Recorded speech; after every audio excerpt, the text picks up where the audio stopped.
You've also been criticized for your comments. The shooting, we should note, was Wednesday at 10:37 a.m. Eastern.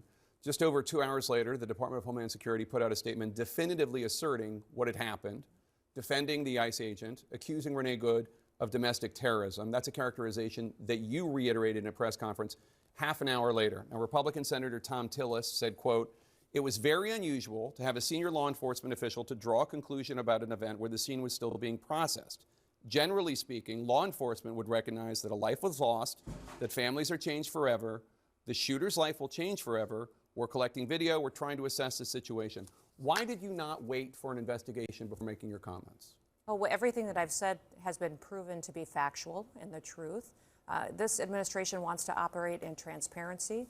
I have the responsibility as the Secretary of Homeland Security to know this information as soon as possible. Had just been in Minneapolis the day before, had already had conversations with officers on the ground and supervisors, and knew the facts, and decided that the department and the people of this country deserve to know the truth of the situation of what had unfolded in Minneapolis. But with all due respect, Secretary, the first thing you said was, quote, "What happened was our ICE officers were out in an enforcement action. They got stuck in the snow." Correct. Because of the adverse weather that is in Minneapolis. They were attempting to push out their vehicle, and a woman attacked them and those surrounding them and attempted to run them over and ram them with her vehicle. That's not what happened. We all saw what happened. It absolutely is what happened. Those officers had been out in enforcement action. A vehicle had been stuck. They had come to help get that vehicle out. That's when this individual started blocking traffic for minutes and minutes. You said that the woman attacked them and surrounded them and attempted to run them over and ram them with her vehicle.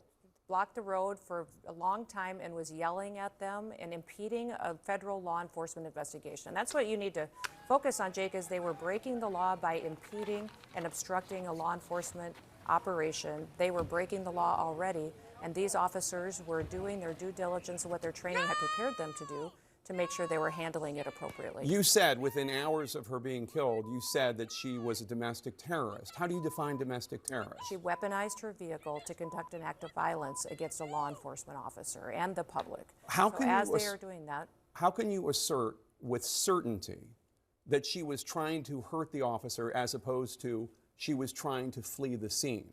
If you look at what the definition of domestic terrorism is, it completely fits the situation on the ground. This individual, as you saw in the video that we released just 48 hours after this incident, showed that this officer was hit by her vehicle, she weaponized it, and he defended his life and those colleagues around him and the public.